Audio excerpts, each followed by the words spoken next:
सबको प्रभु यीशु मसीह के नाम में जय मसीह। दोस्तों, एक बार फिर से स्वागत है आप सबका एक नए वीडियो के साथ। अगर आप भी अपने आप को टूटा हुआ, गिरा हुआ, मुश्किलों में पड़ा हुआ और अकेला महसूस कर रहे हैं तो ये वीडियो आपके लिए है। जी हाँ, बिल्कुल आपके लिए है और इस वीडियो से आप बहुत आशीष पाएंगे। तो चलिए परमेश्वर के वचन से पढ़ते हैं। दूसरा कुरिन्थियों अध्याय 7 वचन 5 से लेकर 7 तक लिखा है, क्योंकि जब हम मकिदुनिया में आए तब भी हमारे शरीर को चैन नहीं मिला, परंतु हम चारों ओर से कलेश पाते थे। बाहर लड़ाइयाँ थी, भीतर भयंकर बातें थी। तो भी दिनों को शांति देने वाले परमेश्वर ने तीतुस के आने से हमको शांति दी, और ना केवल उसके आने से परंतु उसकी उस शांति से भी जो उसको तुम्हारी ओर से मिली थी। और उसने तुम्हारी लालसा और तुम्हारे दुख और मेरे लिए तुम्हारी धुन का समाचार हमें सुनाया, जिससे मुझे और भी आनंद हुआ। पौलुस अपने जीवन के सबसे कठिन और मुश्किल वक्त से होकर गुजर रहे हैं। वह कहते हैं कि हमारे शरीर को चैन नहीं है, चारों ओर से कलेश है। उन्हें जेल में बंद कर दिया जाता है, उन्हें मारा और पीटा जाता है। हाँ, लेकिन अगर उनके अंदर विश्वास होता तो उसके जीवन में ये सारे कलेश, ये परेशानियां कभी नहीं आती। आज भी लोग ये इल्ज़ाम लगाते हैं और ज़्यादातर ये इल्ज़ाम हमारे पास्टर्स, हमारे प्रीचर्स और हमारे चर्च के लीडर्स लगाते हैं। देखिए यहाँ पर इस वचन में जब तीतुस पौलुस को कुरिन्थियों की चर्च के दुख और परेशानियों के बारे में बताता है, तब पौलुस उनके ऊपर यह इल्जाम नहीं लगाता है कि आप लोग दुआ नहीं करते हो, आप लोग दान दशवांश नहीं देते हो, आप लोग आत्मिकता में कमजोर हो, आप लोग रोजा नहीं रख रहे हो, इसलिए तुम्हारे ऊपर यह सब हो रहा है, ये सब कष्ट आ रहे हैं। नहीं, वरन पौलुस ये खबर सुनते ही कहता है कि मैं और भी आनंदित हुआ, खुश हुआ। आज भी लोग, मसीही लोग, कुछ धर्मी लोगों की तरफ जो कि दुख और परेशानियों से होकर गुजर रहे हैं, उनकी तरफ देखते हैं और कहते हैं कि जरूर इनके जीवन में कुछ गलत होगा, इनके जीवन में जरूर गुनाह होगा, कोई तो कारण है कि इनके जीवन में इतने कष्ट हैं। अपने जीवन के बहुत ही मुश्किल हालात में वह मकिदुनिया को जाता है और लिखता है कि हमारे शरीर में चैन नहीं है, परंतु हम चारों ओर से कलेश पाते हैं। मेरे मसीह भाइयों और बहनों, जब हमारा विरोधी हमारे ऊपर हमला करता है तो सबसे पहले वह थकान को लेकर आता है, ताकि आपको लगे कि अब मैं यह लड़ाई में और आगे नहीं जा सकता हूं। और फिर वह झूठ बोलना शुरू कर देगा, आपको तो त्याग दिया गया है, आपको तो ठुकरा दिया गया है, आप अपने काम में, अपनी सेवकाई में प्रभावशाली, इफेक्टिव नहीं हैं। ये झूठ खुदा के बड़े दास संत पौलुस के ऊपर इस तरह आ रहा है जैसे प्रभु यीशु पर आया था। जो रिश्ता संत पौलुस का प्रभु यीशु के साथ था, हम उसके आसपास भी नहीं आते हैं। पौलुस लिखता है कि तो भी दिनों को शांति देने वाले परमेश्वर ने तीतुस के आने से हमको शांति दी है। तो तीतुस पौलुस के पास जाता है और आगे लिखा है कि ना केवल उसके आने से परंतु उसकी उस शांति से भी जो उसको तुम्हारी ओर से मिली थी।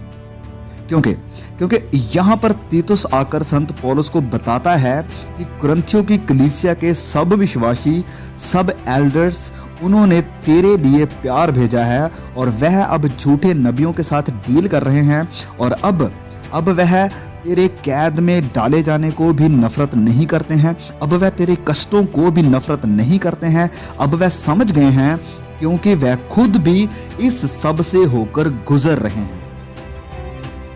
अब इस पल ये खबर सुनते ही पौलुस लिखते हैं कि मैं शांति से भर गया, मैं आनंद हुआ। और फिर पौलुस लिखते हैं कि मैं अपने सारे क्लेश में आनंद में अति भरपूर रहता हूं। जो लोग दुख में हैं और गम में हैं, खुदा मसीह भाई बहनों को इस्तेमाल करता है कि वह उन्हें फिर से तरोताज़ा करे, उन्हें रिफ्रेश करे। हम प्रेरितों के काम में पढ़ते हैं कि जब पौलुस रोम की तरफ जा रहा था और उनका जहाज सिदोन में रुक जाता है, और पौलुस चाहता है कि उस टापू, उस आइलैंड पर जो विश्वासी हैं उनके साथ मुलाकात की जाए। और वचन में ऐसा लिखा है, प्रेरितों के काम अध्याय 27 वचन 3 में, और यूलियस ने पौलुस पर कृपा करके उसे मित्रों के यहाँ जाने दिया कि उसका सत्कार किया जाए। इसको इंग्लिश में लिखा है रिफ्रेश हो सके, ताज़ा हो सके। एक और घटना हम देखते हैं पुराने नियम में। राजा दाऊद जाड़ में है और शाऊल दिन प्रतिदिन उसे मारने के लिए उसके पीछे लगा हुआ है। राजा दाऊद अपनी जिंदगी से थक चुका है और वह परेशान है, क्योंकि उसे कहा गया था, उसे मसा किया गया था कि वह इज़राइल का बादशाह बनेगा। और जो कुछ भी उसके जीवन में चल रहा है, कहीं भी नहीं लगता है कि एक बादशाह की ऐसी हालत होती है। वह गुफाओं में छिपा हुआ है, वह थका हुआ है और वह उस देश को छोड़कर जाने ही वाला था कि खुदा योनाथन दाऊद के एक पक्के दोस्त को प्रेरित करता है। जोनाथन राजा शाऊल का बेटा उठता है और उजाड़ में दाऊद के पास जाता है और वह दाऊद को मजबूत करता है कि मत डर, मेरा पिता तुझे कभी ढूंढ नहीं पाएगा, तुझे कुछ नहीं होगा, खुदा तेरे साथ है, भले ही तुझे ऐसा ना लगे, पर उसने तुझे नहीं छोड़ा है। उसने जो तेरे साथ वादा किया है वह जरूर पूरा होगा।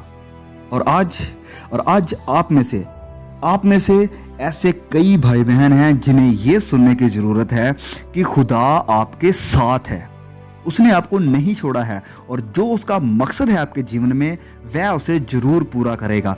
भले ही आपको ये लगे या ना लगे, लेकिन वह तुम्हारे साथ है।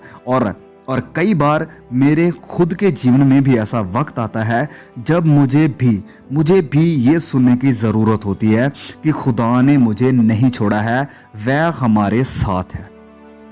संत पौलुस हमें सिखाते हैं कि हमारे हर कष्ट और दुखों में भी खुदा का कोई मकसद है।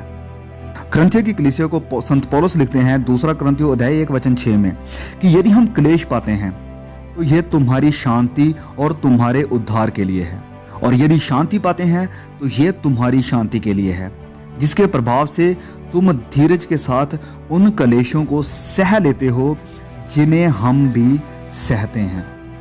हमारे प्रभु यीशु के परमेश्वर और पिता का धन्यवाद हो। ध्यान से सुनिए, हमारे प्रभु यीशु मसीह के परमेश्वर और पिता का धन्यवाद हो, जो दया का पिता और सब प्रकार की शांति का परमेश्वर है। वह हमारे सब क्लेशों में शांति देता है, ताकि हम उस शांति के कारण जो परमेश्वर हमें देता है उन्हें भी शांति दे सके जो किसी प्रकार के क्लेश में है। क्योंकि जैसे मसीह के दुख हमको अधिक होते हैं, वैसे ही हमारी शांति भी मसीह के द्वारा अधिक होती है। परमेश्वर इस छोटे से मैसेज के द्वारा आपको बहुत आशीष दे, ताकि आप अपने मसीही जीवन में मोटिवेट हो सके और खुदा के साथ चलने के लिए हमेशा तैयार रहें और मजबूत रहें। वीडियो अगर अच्छा लगा है तो प्लीज़ इसे शेयर जरूर करिएगा। बहुत जल्द मिलेंगे एक नए वीडियो के साथ। तब तक के लिए खुदा हम सबको संभाल के रखे। आमीन।